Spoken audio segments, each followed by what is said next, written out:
Hey everyone, Mango7Roll here. How we doing today? Welcome to another episode of Counterside, and today we are going to be looking at my first week of playing, my thoughts on the game, my likes, my dislikes, that sort of thing. And just as we go into this, this is all opinion based. Of course, you're gonna disagree with the stuff I say here sometimes.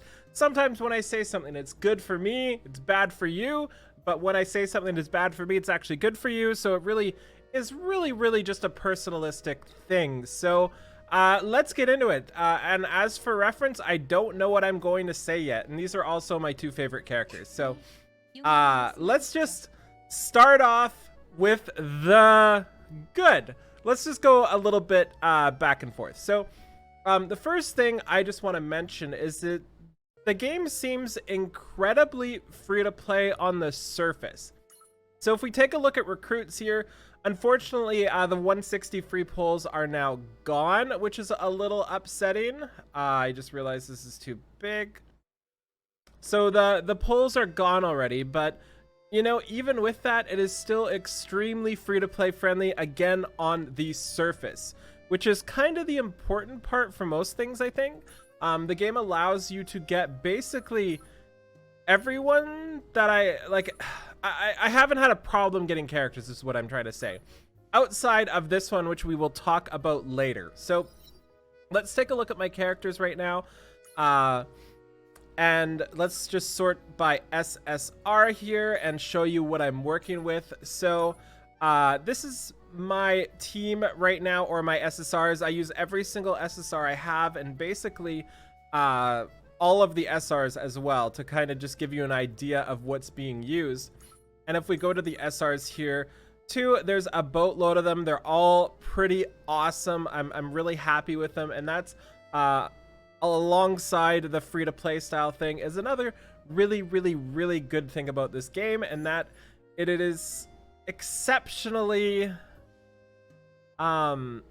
interesting, I guess, to use different characters, and they allow you to use different characters, which is really important. At least at the start, I'm not sure how long that lasts. So for example here, I don't mean to do that, I swear. For example here, if we go to these squads, I have 6 squads right now. This is what I have set up. I use 1 and 2 every single battle basically, and then I use 3 and 4 right now for sending out on expeditions, which we'll talk about. And then I have 5 as a third one I use, and 6 as like a super backup 4th team. And I use all of these really regularly here, all 6 squads, and obviously the ones on 3 and 4 don't matter right now. It just has to have people in it. But I use everybody. That's a really big plus to me, and something that makes me really happy being able to use all those things. Number 2 is kind of like a double-edged sword. Or number 3, what are we at? I don't know. Let's just talk about this game. It's the UI here. The UI is really polished from a design perspective, I think. It's beautiful. The customization on the home screen is great. There are like, this is my favorite thing right here. I just love this so much. This is so much better, not only like aesthetically pleasing, but from like responsiveness thing, right? Like, this is instant. I love it so much. But the other problem is it's kind of super cluttered and confusing, but that's okay. So let's click into the HQ, one of my other favorite places here. This is kind of a boon and a bane at the same time.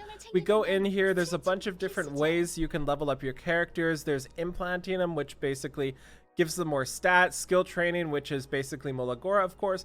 Limit breaking, which is increasing the stars. You then have your workshop here. You can craft gear, you can enhance them, you can tune them. There's ship construction, and then ship enhancement, and then the CEO's office, where you can do like a lifetime contract with somebody. Think of this like a wedding ring, I think, in Azure Lane, just nowhere near as cool because they're not in a wedding dress. And a bunch of other things. You can level them up here and scout for some people. I really like this part of the game as well, especially since each individual place has another character. I think that's really important to the game, giving life to each of the options instead of just opening up a menu and enhancing something. I think it's really important to know the characters that's doing that for you, even if it doesn't do anything gameplay wise. It does something aesthetics wise and just appreciation of each character, you know, having it feel like you're a team, right? That's really important to me, and that's definitely something I feel with this. This is also my favorite NPC. I've said it a bunch of times. I really, really like her. She's awesome. Okay, other really good things here. If we go to the mission system here, there are a lot of missions here. And a lot of these are summons too, but overall, the game has kind of helped me learn how to play. Do keep in mind here, as I'm talking about these things, I don't watch content for games I play in general. Like, I generally do not watch content outside of a game I am thoroughly familiar with. Just because I don't like to influence anything I put out on video, I like to give my opinion instead of somebody else. I like to give my advice instead of somebody else's. So I might be wrong on some of these things. It's just how I feel after a week of playing. And by the way, I'm on my 7th login, so this is exactly a week in like 1 or 2 hours here. So this is one of the first events we've got here that I've been a part of. This is a bingo event. Basically, you just play the game and you get bingo lines. This isn't bad at all. I do really like this. This is basically the event mission in E7 so far, but actually implemented into the game and not lame. This is way better than any sort of event mission they've given, just out of the ease of use and all sorts of stuff like that. So we can see here, there's also analysis missions where you have to do certain things to finish it. There's bingo rewards as well. It's just so cool, and it gives you Legia Sue as an SSR. Pretty happy about that. In the new hero missions, there's one for each 7 days. You can see I'm almost on my 7th day here. And you get an SSR token at the end. You get a lot of those, by the way. And the rest are basically recruitments right now, too. And speaking of SSR tokens, it's one thing I noticed about this game is they tend to give you a boatload of stuff. So we've got all of these things here. Usually I have way more, but I've already opened things. You get tons of boxes, tons of everything. I really enjoy it. So the combat as well is fantastic so far. Kind of. I will say kind of fantastic, because let's be real here. I don't know how to play this game, right? Like, I literally do not know how to play this game. Let's just start a battle, I guess. Form Sawadi to select all.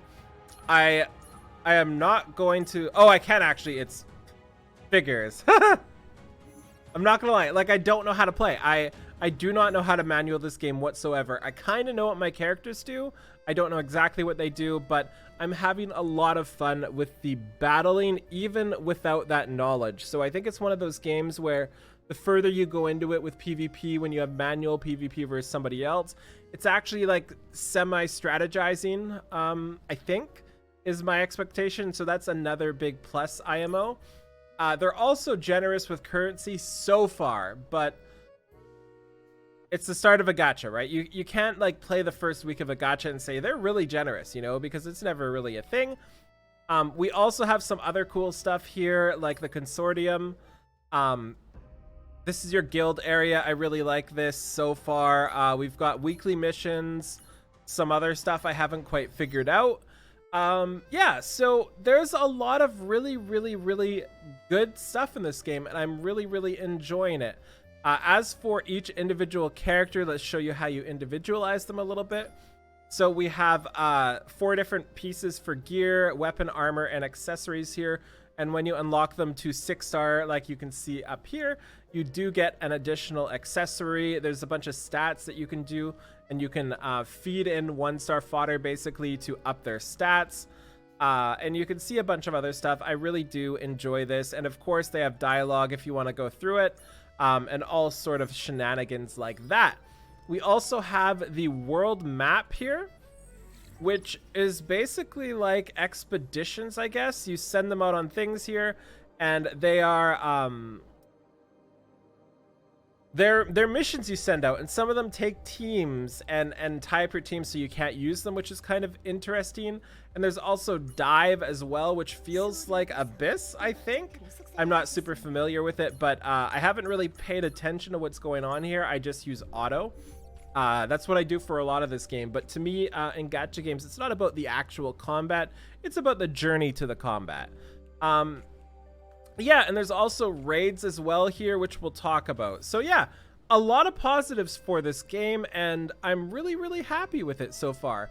But let's talk about some of the gripes I have with this game. And again, I really do like this game. I will keep on playing, even with stuff I'm about to say, just as a heads up here. So starting off with my gripes. The first one is actually in the recruit system, even though this is pretty much really, really free to play friendly right now. The SSR Hild kind of bothers me right now. This is a super, like, we'll go back to the first point. My first point of this game was this is a really free to play friendly game on the surface. My biggest downside to the game is it's an extremely pay to win game underneath. From what I've experienced so far, I may be wrong, but it feels very, very pay to win at the start of the game, and possibly even further. So we have Awakened Hild here, and this is basically an LD unit or a Mystic Metal summon area, I think, is what it feels like and what people have told me. And you get one free summon a day, which is nice. The pity is 150, and you can only buy 10 pulls a week as a non-spender for 2,750 quartz. So, or 11 pulls, I think, maybe 10 or 11. It's really rough, basically, and she's incredibly overpowered compared to basically everything. I fought her a bunch of times in PvP, and it feels like she almost like solo walls my entire team. So having something like this at the start of the game is very, very, very unfortunate to me. I don't like stuff like this that is just so powerful right off the bat. Like, imagine if you're somebody who played E7 at day one, imagine if there was an ML Ken banner right at the start of the game and you could spend $300 or whatever to get him. Like, it just feels super pay to win to me because I have 19 pulls so far. Maybe people have more, but yeah. And I know as a free to play, you can still get her. A lot of people have gotten lucky, but it still feels bad. And the pull currency, outside of the free pulls, you get these things up at the top here. You need 20 of them for one pull, and the admin coins, which is basically their like pay to win currency here. And speaking of pay to win here, there are a lot of packs in this game. So let's go take a look at the shop. I think I'm on, what am I on right now? It says USD. Okay, good. So there's a lot of packs. I've spent about $35 so far. I'm trying not to spend too much, but there are so many packs, I don't even know how to handle it. They're just everywhere, and they cover everything as well. They cover the admin coins, they cover growth, they cover all of the things. Like, what's this one give me? 3,000 admin coins, which are what you do use to pull Hild, 50,000 Eternium, which is actually really important since even though I'm capped on Eternium right now, I accidentally accepted some mail. I seem to be running out of that rather quickly. Basically, you can just buy all the things. I did buy all 3 of these. This is where most of my money spent was. You can make custom packages and everything like that. And one of the other downsides for me so far are... it's a mix of a downside and an upside. This is a tough one for me because personally in my gacha games, I would prefer the pay section to be skins only instead of like powerful pay to win stuff. But that's not really the case here. There are a lot of skins here, and I actually just noticed this now. So I'm going to take back my con so far of this because I originally thought all these skins were only through these admin coins, but as I scroll to the right here and scroll down, I see a lot of them are from quartz. Whoops. A lot of them are from quartz, right? So I can actually get some of them without paying, which is nice, the way it should be. So I was a little worried about that, but now I'm actually really happy. The skins themselves are beautiful. This is definitely something every game should have. There's no reason you shouldn't really have skins unless you're really, really stuck to your game's aesthetics, basically, right? It's great. And then, of course, there's even more play packages. There's quartz packages. There's all of the things. So That's my biggest gripe of the game so far, is that. Another thing I've been noticing, which is both good and bad, is the Eternium right now. The Eternium has been interesting. I believe that's the stamina. I think it's called Eternium. And I feel like I'm either super maxed and super overwhelmed and unable to like use it all, or I have literal zero, is what it feels like right now, which leads me to think that later in the game, we're going to have a lack of Eternium. I could be wrong here. That's just what I'm thinking personally. And that is not something that I like in my gacha games. Also, if you're autoing this game, if you want to do someplace efficient, it generally is really, really, really lengthy. For example, I autoed last night and my auto run was like 3.5 hours, and I still had a lot of Eternium left because my bags got full here. You can see my storage is full. That's why I didn't spend all this. So speaking of that, let's take a look at ships as well, because each team is going to need a different ship. Let's look at the hangar here, ship construction. There's a bunch of different ships here, which is really, really cool. I don't fully understand all these things yet, but there are SSR ships which are incredibly powerful.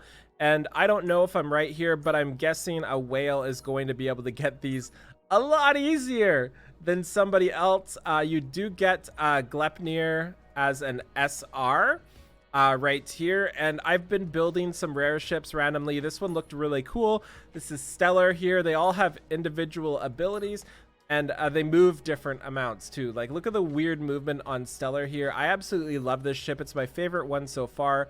I don't know which ones are actually good, but it's just really, really, really, really cool, this ship here, and it seems to be really, really powerful. The one everybody says is great is apparently Lake Superior. You can see the movement in the top. I'm not sure what it does here, but barriers, inflicts damage, all those shenanigans here. So yeah, another really cool thing about this game, sorry, this is just the weirdest rambling video ever, but there's so much I want to unpack with this game, is there are a billion places to play. Literal a billion. Each one of these has like multiple difficulties sometimes and so many different levels. I have no idea what's going on. There is so much right at the start of the game that I'm super overwhelmed. I'm starting to learn very, very, very slowly, but there are extreme amounts of stuff, which is both really good, just not really good right at the start of the game. And if we go to the supply operation here, the talent recruitment, this lets you farm for SR characters, which is nice because, as I said, SR characters are very, very, very good in this game, and getting additional dupes does increase their power, of course, after a certain point. And the other cool part is the side story here. One of my favorite characters I've got is just from the side story. It is Kang Seung. I don't know how to say her name, but she's a police officer girl. You can just farm that. There's 3 tries a day. I got her my first try, which was pretty fantastic. But you can also summon for her. You can see here. And I messed up here. I did do some summons. I did 49 summons not knowing she was free because I really wanted her. And of course, Must told me I was dumb for pulling, and then I went and did 1 run of it and I got her, so I was like, huh, okay. And then of course you've got skins for people. It's great. I want that skin. Geez, I have to stay away from the skins because that's where your money goes.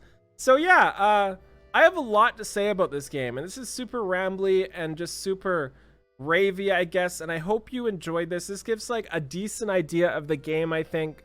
I thought about really writing everything down and going by that way, but I feel like you don't get like genuine opinions that way. So yeah, long story short, I will be playing this game going forward. I'm really happy with it so far. One of my favorite gachas they've released in a while that I feel actually has maybe some staying power, which is really important to me, and I just really enjoy it. So yeah, thank you so much for watching. Feel free to like, comment, subscribe as always, and I'll talk to you later. Bye everybody.